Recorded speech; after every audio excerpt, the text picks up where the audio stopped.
Brian Tan.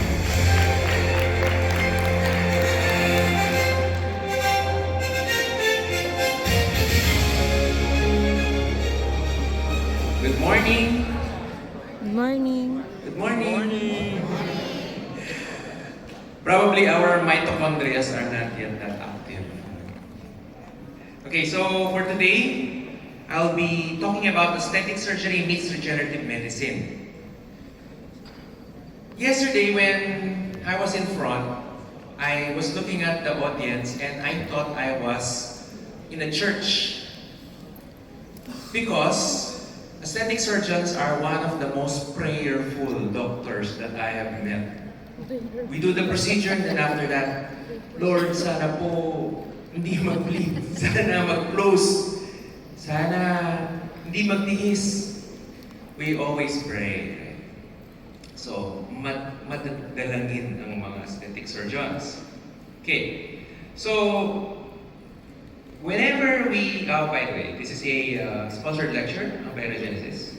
You can visit their booth across.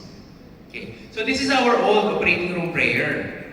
Usually we will do the procedure, after suturing, and then after that, hope for the best.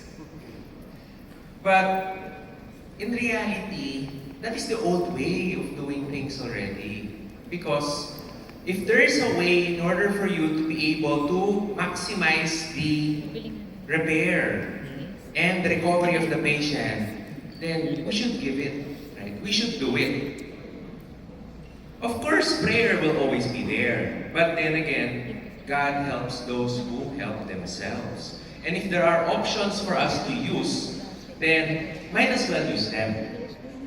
And so today, we're going to be discussing the most common biological problems. We're going to discuss the most common cases also. And then we'll see how we can improve. Okay. So the most common problem that we have would be inflammation, poor tissue perfusion, and delayed revitalization. So the most common is, of course, cellular communication.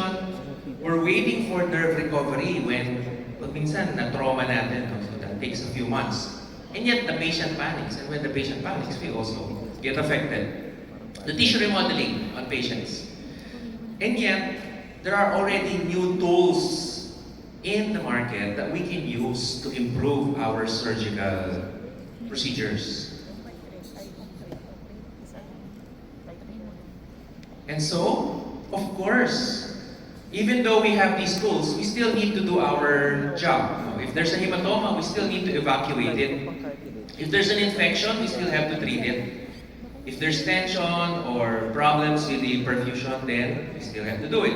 If it's a filler, we still use hyaluronidase.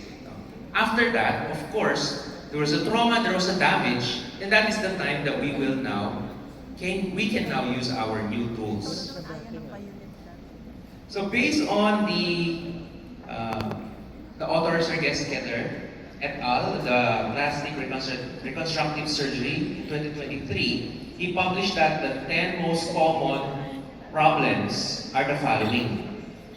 And if these are the 10 most common problems, then chances are we have also encountered these things. When it comes to the face and devices, with lasers, we have slow recovery. Radiofrequency, inflammation. Incisions, slow blepharoplasty. No? All of these ones are the 10 most common problems that we see in the clinic. And so, later what we're going to do is we're going to do a problem-based solution. We're going to tackle them one by one and then see how we can improve those problems. So first of all, in order for you to understand the tools better, the most common are the three CAS kasi. No? So we call them EXM, EXS, and EXO. So we created a more of a way for you to be able to remember them better. EXM would be your master surgeon. So sobrang galing yan, si master surgeon. EXS would be your associate surgeons. And your EXO would be your OR nurse. So, may rango yan. Siyempre, mas magaling yung si master surgeon. Master surgeon, the EXM. This is the broadest biological toolkit. When we say broadest, because our EXM basically is composed of your stem cells. So all of us are familiar with stem cells. All of us are familiar with exosomes, secretomes. But maybe not all of you are familiar that exosomes and your secretomes are from stem cells. Exosomes were discovered way back when they were looking them up in the lab, the stem cell, in vitro. And then they saw that the stem cell, when it actually binds to a damaged cell, it's actually emitting vesicles. So at that point, they thought that it is actually your byproduct of your repair. So it's more of a waste product. So at that point, they were throwing out the exosomes and the secretomes. Apparently, the reason how stem cells repair is because they will secrete secretomes in your exosomes. And that is their active ingredient. So the cell is your factory, and it just eventually uses these things. It emits these tools. So your EXM is your stem cell itself. By the way, the EXM, just to inform the surgeons, there's basically a contraindication. We don't usually use it on the right after post-op for around 4 to 6 weeks. So what can we use? These are the ones that we can use. The EXS. EXS would be your secretome, si surgeon. So we call it the paracrine orchestra. Secretomes play a role in the repair. They have a lot of ways on how to repair the body because they have proteins, cytokines, chemokines, soluble factors, and extracellular vesicles. So this is what happens in our body after our surgery. You cut, then after that, when the body is repairing, the body uses these ones. It uses stem cells, and the stem cell will create secretome, exosomes. That is what is going on in our body. But the problem is, a lot of patients have exhausted their biologics. No? So, mga inherent nila na stem cells. That's why they have poor healing. We always say that cigarette smokers have poor wound healing.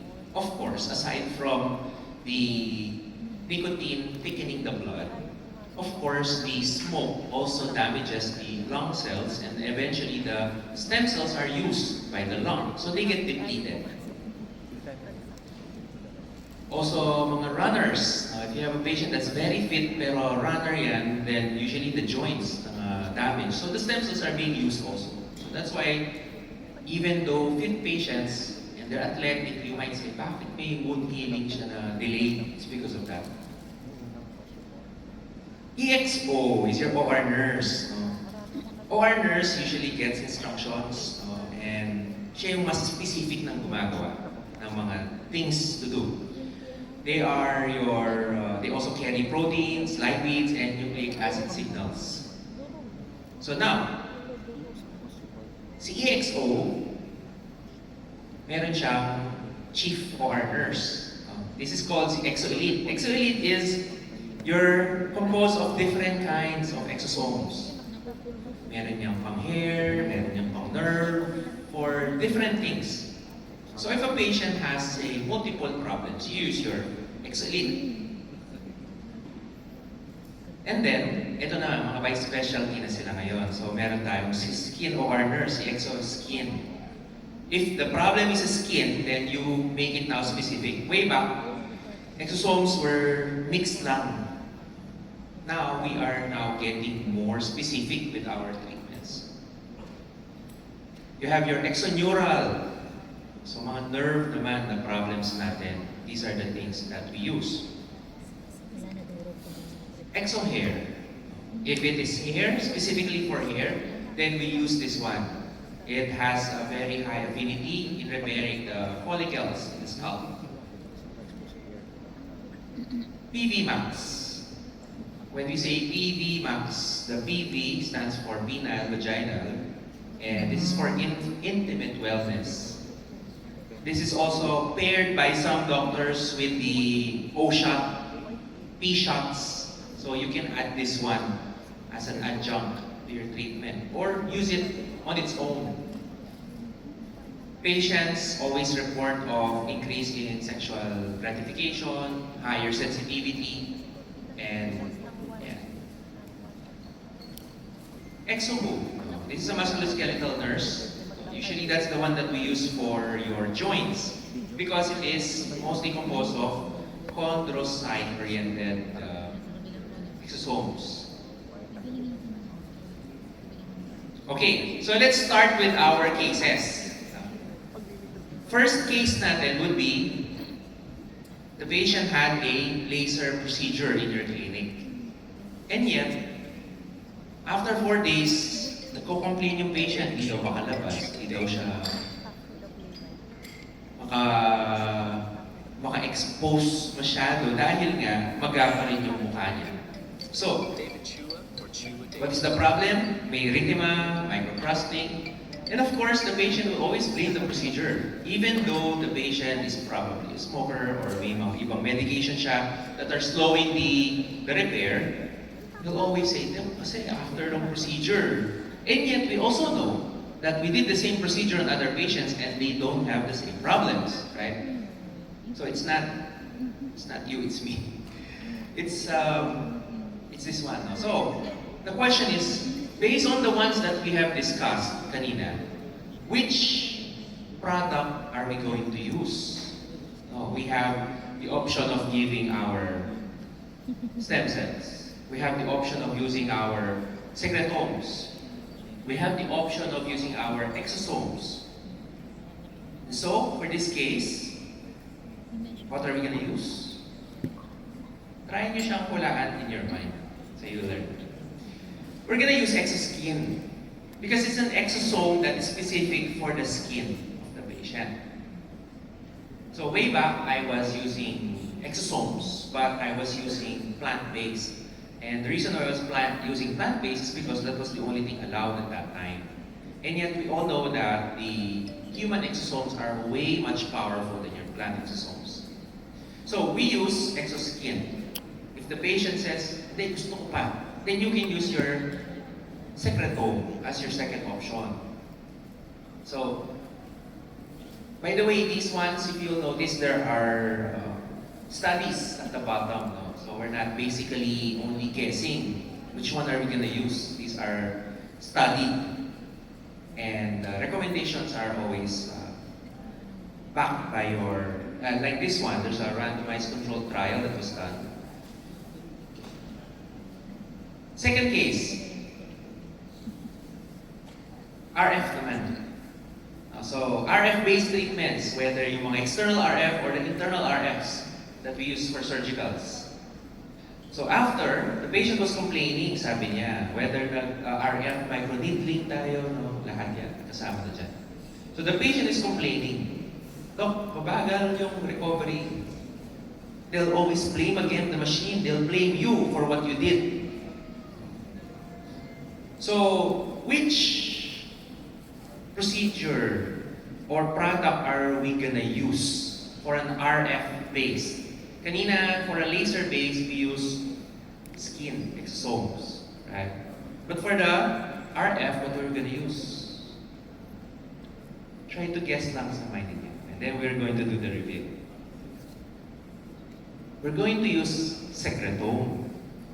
Now, some of you might be asking, bakit kanina laser, ngayon RF, paano kung external RF yung ginamit ko?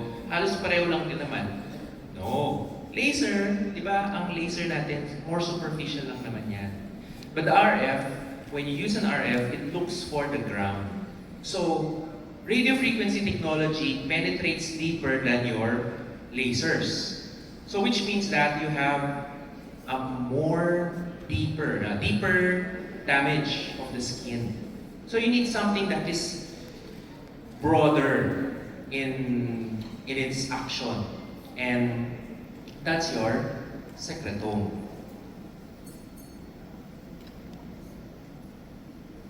Madali lang naman silang ma-figure out which one to use. Stem cell, secretome, exosome. And it would be good to learn kasi mahirap yan yung mga barkada nating mga doktor nag-usap. Oo nga pala, secretome, exosome. O, ikaw, ano mong gamit mo? Tapos di natin alam what we are talking about.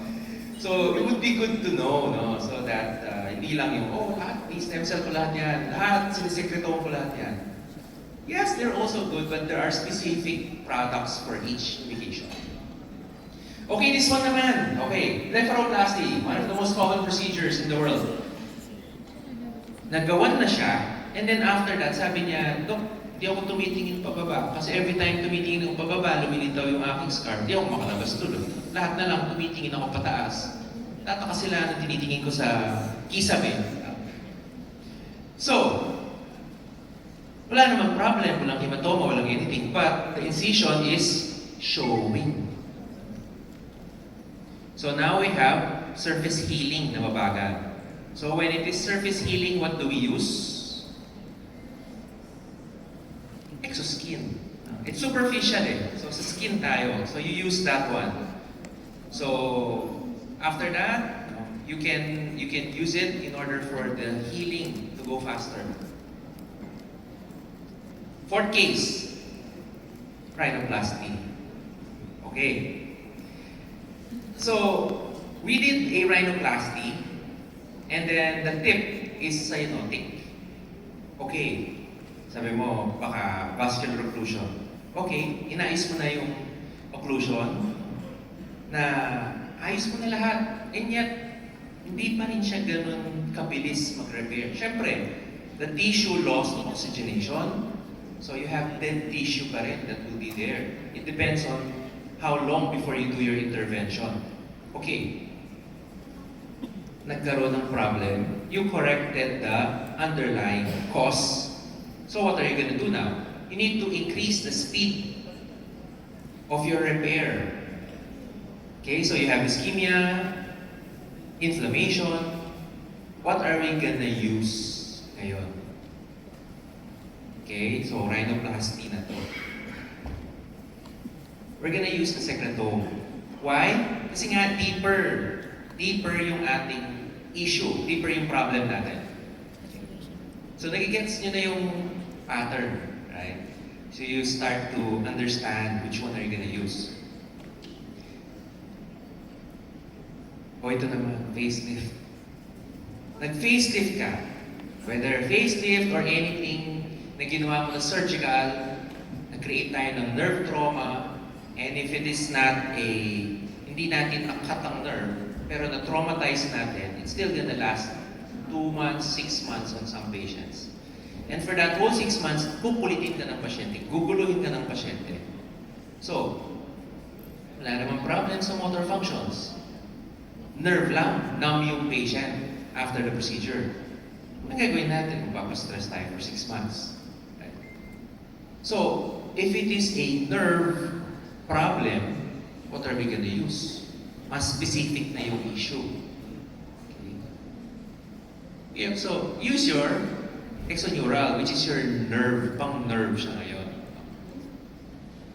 So after that, even most patients that we have injected right after, just a few days lang, yung iba nga within the 24 hours, they already feel the improvement on that one. By the way, we've heard of exosomes, but do you really understand how they work? Okay, in a simple term, exosomes are basically messengers. For example, in the skin, if you have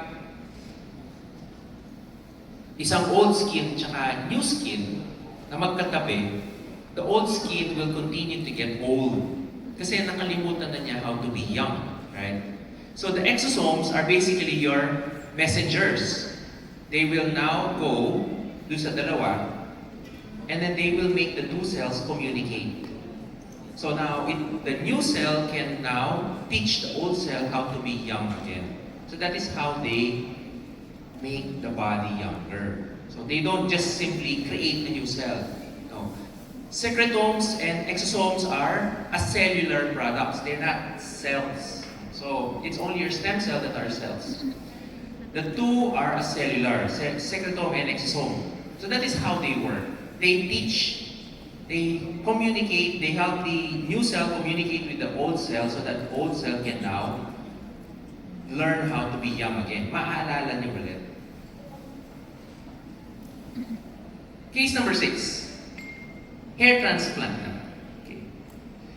So, nag-hair transplant. Okay. Tapos sabi niya, parang hindi masyadong okay yung result. Or, pang ano naman natin siya, naninigurado lang tayo. We want to make sure that the patient will have a good recovery. I think this is the easiest case of hair nga. So what do we use? Specific one, an exo hair. So this one was proven by a small human study, and they were able to show also the benefits. So they always protect the graft, and make the graft grow better.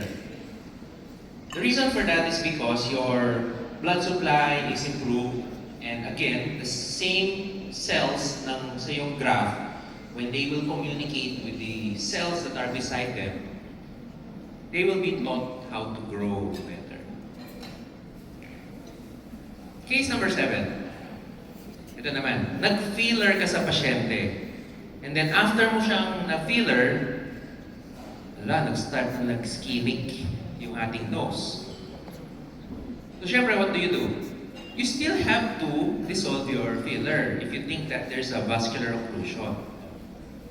But after that, same. There's already skin damage, tissue damage. So what are you gonna do para mag-repair yung patient faster? Yes, mag-pray tayo, pero let's do something. So use your exosome. Exosome E. Elite would have your skin and other types of your exosomes. You can also use your secretome. Kasi nga, sabi nga natin, secretome is a pang deeper cases. Although kasi nga, hindi tayo nag-surgery. It's more of on the filler. So pwede naman si Exolite. Case number 8. Ito naman, si pasyenteng makulit. The patient already knows that in her previous procedures, she has always been a very slow healer. So, pwede nga din naman siyang genetic lang talaga na mabagal mag-heal, or probably the patient is doing things that are eating up the resources of the body for repair. So one of them is baka using mga toxic perfumes, soaps, mga ganun. Either way, the patient is a slow healer, but the patient wants to do surgery. And yet, we already know that we're gonna have a headache with this patient. So ang gagawin natin is, maninigurado na tayo. Let's now optimize the patient right before the procedure. So what is the best one that we can use na hindi siya contraindicated prior to doing a procedure? That would be your, yan. So your secretome is a very strong option. And you also use your Exolite. Because this one will help the patient later on with the healing process. Of course, you get the diabetes controlled, of course. No? Kung smoker, you tell the patient to stop smoking, fix your diet. But all in all, we always tell the patient all of these things, and yet they're still going to be having that same problem. So now we have something that we can do. Okay. T-junction. For example, you did any procedure cutting or in your twice incision on your mastopexy. Suddenly, the patient is now saying, "Doc, but parang ayaw ko yung incision." What would most of you say? Some of you might say, "Sino ba nakakita? Nakatago naman yan." Dr. Yap says, na lagi niya sinasabi dun sa nose, it's only your dog that sees the scar kasi nga from the bottom. Unless if you look up. So anyway, so what are we gonna use? The patient is already beyond 6 weeks, and yet sabi pa rin niya, ayoko yung scar tissue, ayoko nakikita, bakit ganito, gusto ko nga mag-improve. I want to be more beautiful, but you left me with a scar like this. It's already beyond 6 weeks, still not healing properly. There's a product that can degrade too much fibrosis, the inflammation will go down, and repair. So which one is that? That would be your EXM. EXM can now be used kasi beyond na tayo sa ating 6-week period. So we tried the other products or maybe we didn't and yet still the problem is there. So the EXM will not only help with this one, it will actually help with the rest of the body. That's why EXM, we also use this for patients prior, pang-prepare natin siya. For example, you have a patient says, Doc, gusto ko ng ganito, ganito, ganito. Ang daming procedures. And you know your stem cells that are inherent in your body are all gonna be used up during that procedure. Then you can prepare the patient. Don't just hope that after the procedure, you're gonna say na sana, ginawa ko na yun, sana, ganun. This one, you can do it prior. Help the patient prepare. Okay, the last case. Tummy tuck. Sabi niya, Dok, ayaw ko yung incision. Sabi nga natin, tinago nga natin sa bikini line. And yet, ayaw pa rin ng pasyente. Oo naman ng oo before the procedure, but after the procedure, the patient is now complaining. Even though it's hidden, the patient will still say, no, I don't like it. So what do we use? XS. Kasi it's not only skin, may layer tayo dyan. So these are the things that you can do for your patients. Like I said, gone are the days that we should just hope that all of these things will work. Why do we say after the procedure at mabagal, the healing is slow? Why do we say put warm compress?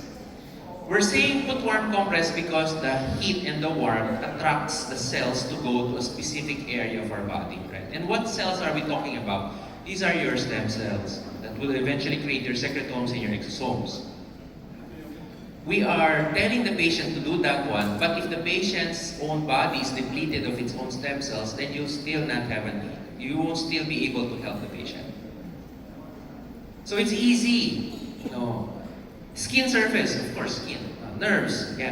Hair, of course. There's a specific product for everything.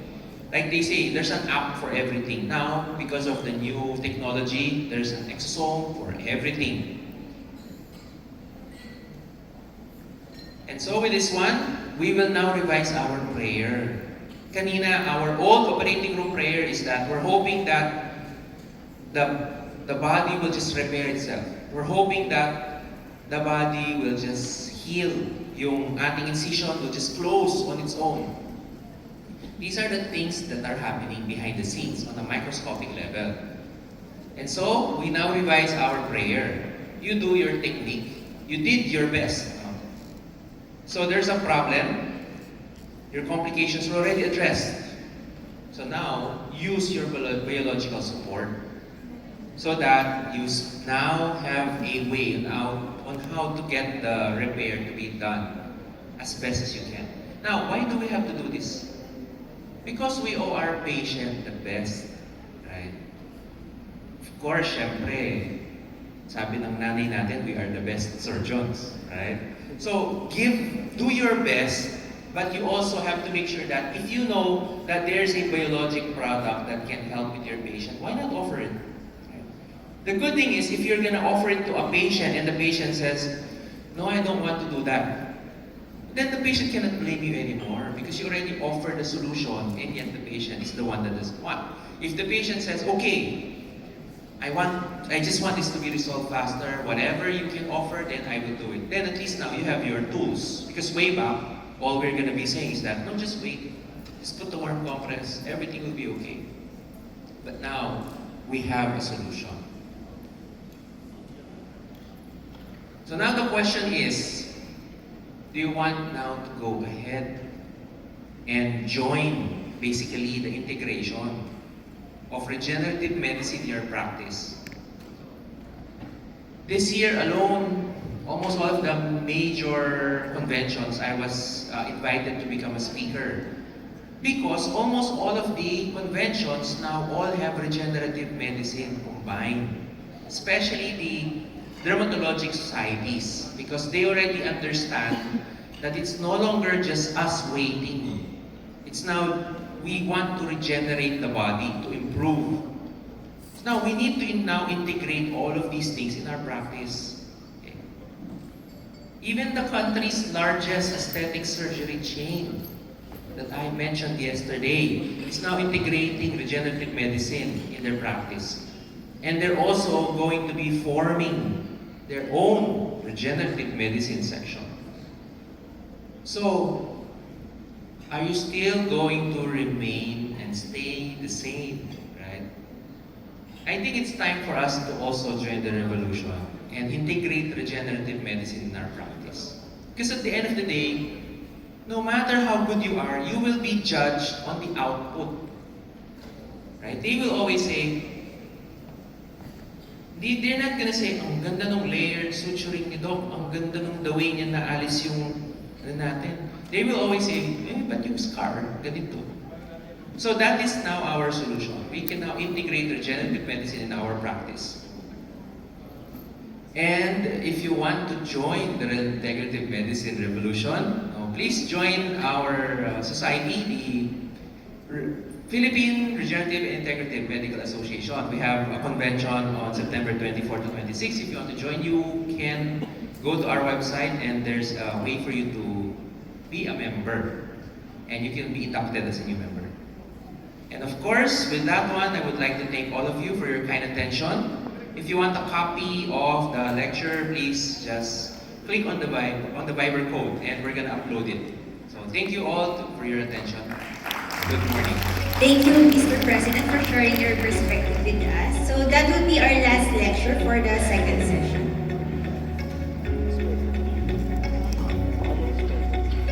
For your questions, you may scan the QR code on your table or the one you are seeing on the screen right now. It will